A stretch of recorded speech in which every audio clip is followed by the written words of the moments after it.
الحمد لله وكفى وسلام على عباده الذين اصطفى أما بعد. محترم حاضرین کرام، بزرگان دین، نوجوانان اسلام، آج 10ویں تراویح مکمل ہوئی، جس میں 12واں پارہ پڑھا گیا. مکمل 12 پارے آج کو ہمارے قرآن کے مکمل ہو چکے ہیں. اس میں اللہ تعالیٰ نے مختلف انبیاء کے قصوں کو بیان کیا، انبیاء علیہ السلام کے تذکرے کیے ہیں. لیکن پہلی آیت میں اللہ تعالیٰ نے پوری انسانیت کے رزق کے تعلق سے فرمایا اور پوری دنیا کی چھوٹی بڑی تمام مخلوق کے رزق، ان کی روزی روٹی کے تعلق سے اللہ تعالیٰ نے وضاحت فرمائی. فرمایا وَمَا مِن دَابَّةٍ فِي الْأَرْضِ إِلَّا عَلَى اللَّهِ رِزْقُهَا وَيَعْلَمُ مُسْتَقَرَّهَا وَمُسْتَوْدَعَهَا كُلٌّ فِي كِتَابٍ مُبِينٍ. اللہ تعالیٰ فرماتے ہیں زمین میں رہنے والی ہر مخلوق، رہنے والی تمام کے تمام جانور، چلنے والے، گھومنے والے، پھرنے والے، ہر قسم کی مخلوق کے رزق کا ذمہ سوائے اللہ کے کسی اور کے ذمے نہیں ہے. اللہ تعالیٰ ہر مخلوق کے ٹھکانوں کو جانتی ہے. جس طرح اللہ تعالیٰ ہر مخلوق کو جانتا ہے، ان کے ٹھکانوں کو، ان کے رہنے کی جگہوں کو، ان کے مسکنوں کو، ہر مخلوق کے ٹھکانوں کو اللہ تعالیٰ جانتا ہے. جس طرح اللہ تعالیٰ نے اپنے مخلوق کو پیدا کیا اور ان کے اسی کے ساتھ ساتھ ان کے رزق کا، ان کی غذا کا بھی انتظام اللہ تعالیٰ نے کیا ہے.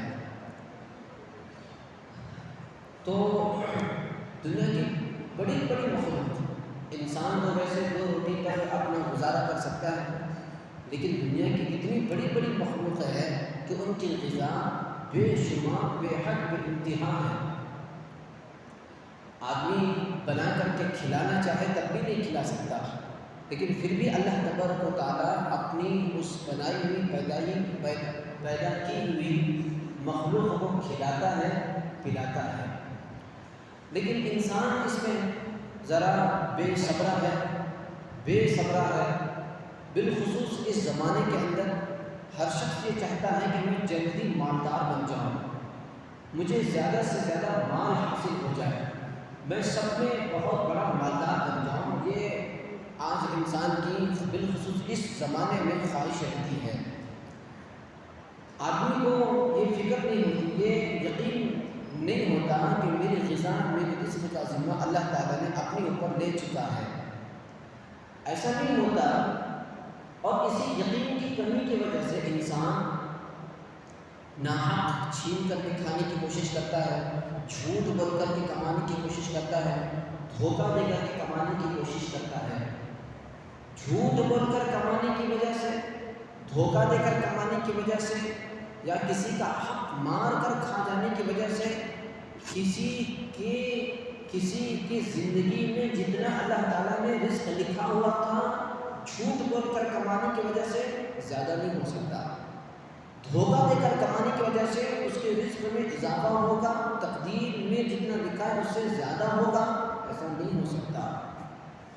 جتنا اللہ تعالیٰ نے اس کے تقدیر میں لکھا ہے اتنا ہی آئے گا، چاہے وہ جھوٹ بول کر کے کما لے، چاہے دھوکہ دے کر کے کما لے، کسی کا حق مار کر کے کھا لے. اتنی بات یہ ہے.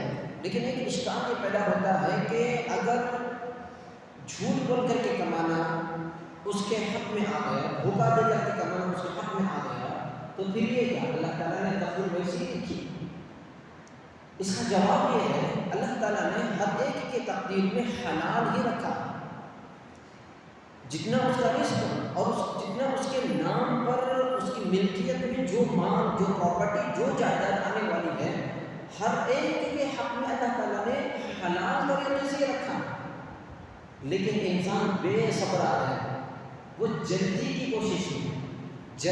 کوشش میں بجائے حلال کے آنے کے حرام طریقے سے لے لیتا ہے.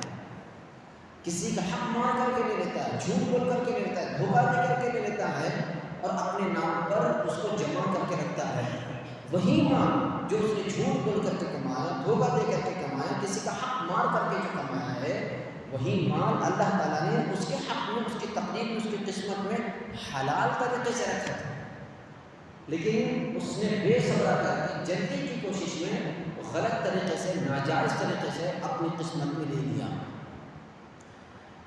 جب انسان پیدا ہوتا ہے ماں کے پیٹ میں، ابھی دنیا میں نہیں آتا، ماں کے پیٹ سے باہر نہیں آتا، بخاری شریف کی حدیث ہے، فرشتہ اس کے حق میں اس کا رزق اور اس کا موت لکھ دیتا ہے، اس کی موت کب ہوگی، اس کا رزق کتنا ہوگا، دنیا میں آنے سے پہلے ہی اللہ تبارک و تعالیٰ لکھ دیتے ہیں۔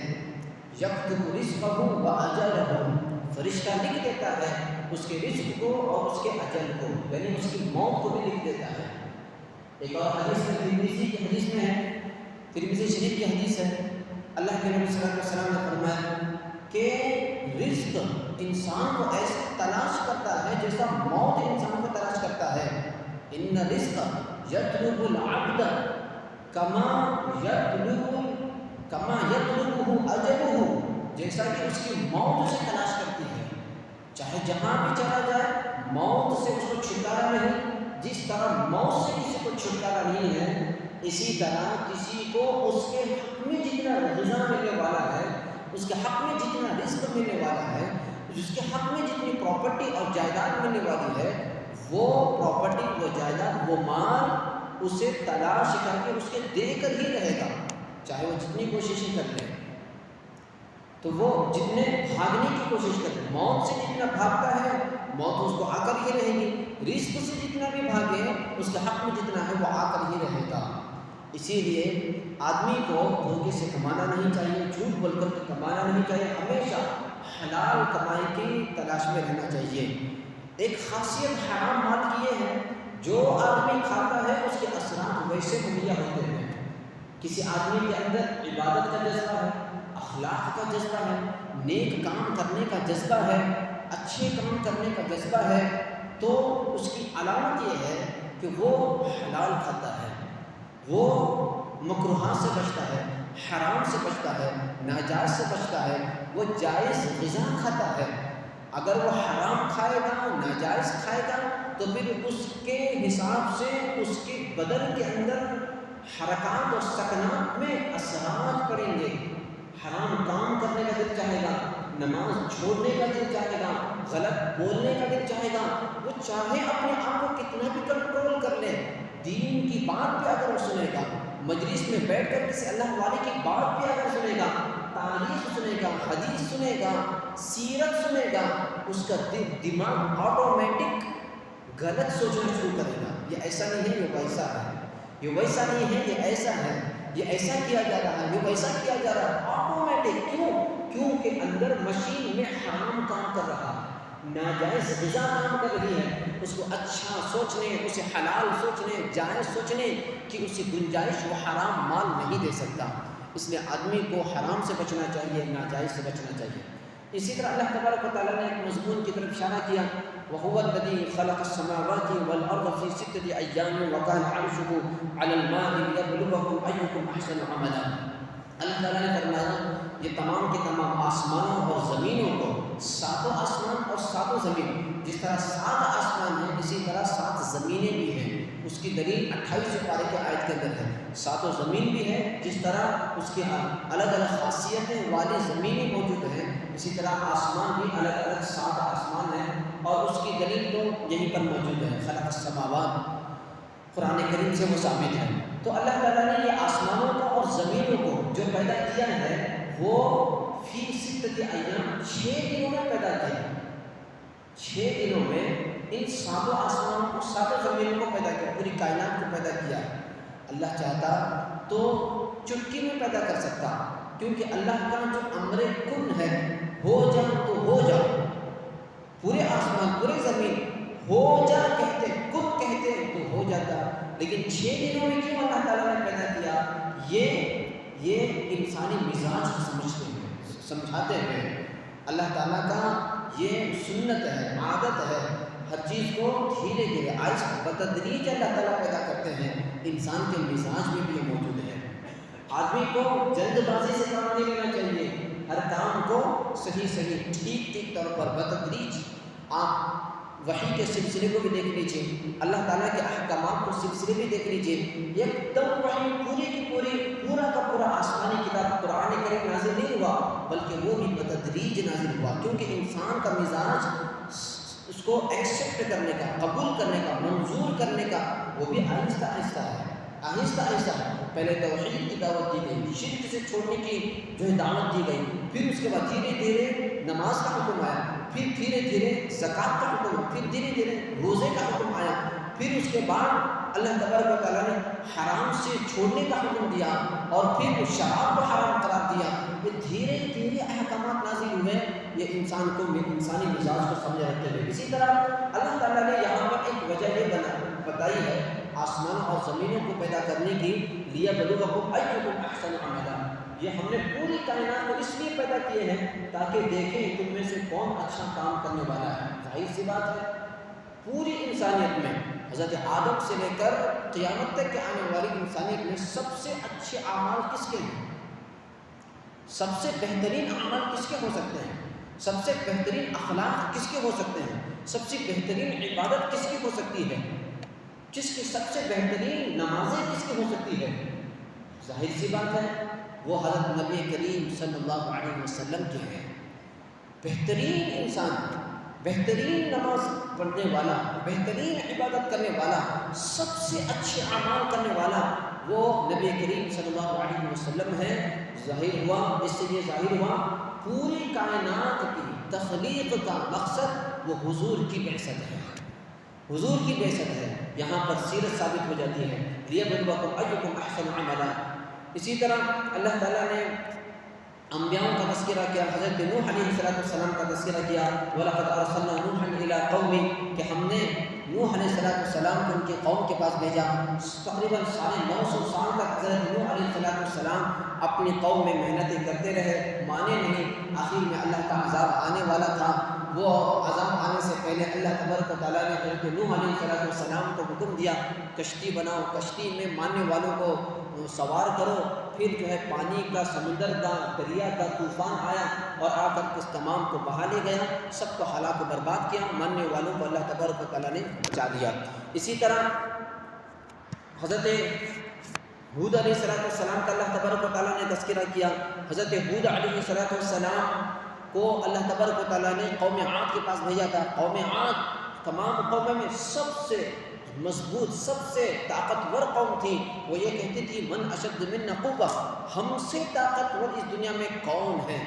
تکبر، طاقت پر غرور ان کو آ گیا، اور پھر اللہ کو ماننے سے انہوں نے انکار کر دیا، دعوت دیتے رہے، مانے نہیں۔ آخرکار ان کو ایک ہوا کا جھونکا، ہوا کا طوفان آیا، طوفان کے ذریعے سے اللہ تبارک و تعالیٰ نے ان کے غرور کو خاک میں ملا دیا، تباہ و برباد کر دیا، ماننے والوں کو اللہ تعالیٰ نے بچا لیا۔ اسی طرح حضرت صالح علیہ السلام کو قوم سمود کے پاس اللہ تبارک و تعالیٰ نے بھیجا۔ قوم سمود بھی بہت طاقتور قوم تھی، ان کو ڈرایا جاتا، حضرت صالح علیہ السلام نے ڈرایا، اور ان کی قوم نے حضرت صالح علیہ السلام سے معجزہ طلب کیا۔ معجزہ اونٹنی کی شکل میں، ناقہ کی شکل میں اللہ تبارک و تعالیٰ نے ظاہر کیا، پہاڑ سے اونٹنی ظاہر ہوئی، باوجود اس کے انہوں نے اسلام قبول نہیں کیا، توحید کو قبول نہیں کیا، اللہ کو مانا نہیں۔ اس کے بعد نہ ماننے کی وجہ سے اللہ تبارک و تعالیٰ نے ان کو ہلاک و برباد کیا، ایک آواز کی جھوٹ، آواز کے ذریعے سے، سخت آواز کے ذریعے سے، کیونکہ جب ان کو ڈرایا جاتا طوفان کے ذریعے سے تم ہلاک کیے جاؤ گے، پانی کے ذریعے سے تم ہلاک کیے جاؤ گے، اس وجہ سے وہ پہاڑوں کو تلاش کر پہاڑوں میں رہنے لگے۔ اب ہمیں کون سا طوفان مارے گا، کون سی آواز، کون سا دریا ہمیں ہلاک و برباد کرے گا، پہاڑوں میں تلاش کر کے رہنے لگے۔ لیکن اللہ تبارک و تعالیٰ نے آواز کے ذریعے سے ان کو ہلاک و برباد کر دیا، سخت آواز کے ذریعے سے۔ اسی طرح اللہ تبارک و تعالیٰ نے حضرت ابراہیم علیہ السلام کا تذکرہ کیا۔ حضرت ابراہیم علیہ السلام کے تعلق سے اللہ تبارک و تعالیٰ نے فرمایا کہ بڑھاپے میں اللہ تبارک و تعالیٰ نے فرشتوں کو بھیجا، فرشتوں کو بھیج کر کے ان کو اولاد کی خوشخبری دی۔ اللہ تبارک و تعالیٰ تمہارے یہاں اولاد کو پیدا کرے گا، پہلے اسحاق پھر اسماعیل علیہ السلام اللہ تبارک و تعالیٰ دے گا۔ تو یہ خبر پہنچائی، سلام پہنچایا۔ پھر وہ جو فرشتے آئے تھے خبر دینے کے لیے، وہ وہاں سے حضرت لوط علیہ السلام کے قوم کے پاس جا رہے تھے۔ قوم لوط یہ بہت ہی گھناؤنی گندی حرکتوں میں مبتلا تھے، یہ بجائے لڑکیوں سے نکاح کرنے کے اور ان سے اپنے خواہش کو پوری کرنے کے، وہ لڑکوں سے ہی، بے ریش لڑکوں سے ہی وہ اپنی خواہش کو پورا کرتے تھے۔ فرشتے جو آئے تھے حضرت یونس علیہ السلام کے پاس آئے تھے، حضرت لوط نے ان کو نہیں پہچانا تھا، بالکل بے ریش ہو کر خوبصورت لڑکے بن کر کے وہ ان کے پاس آئے۔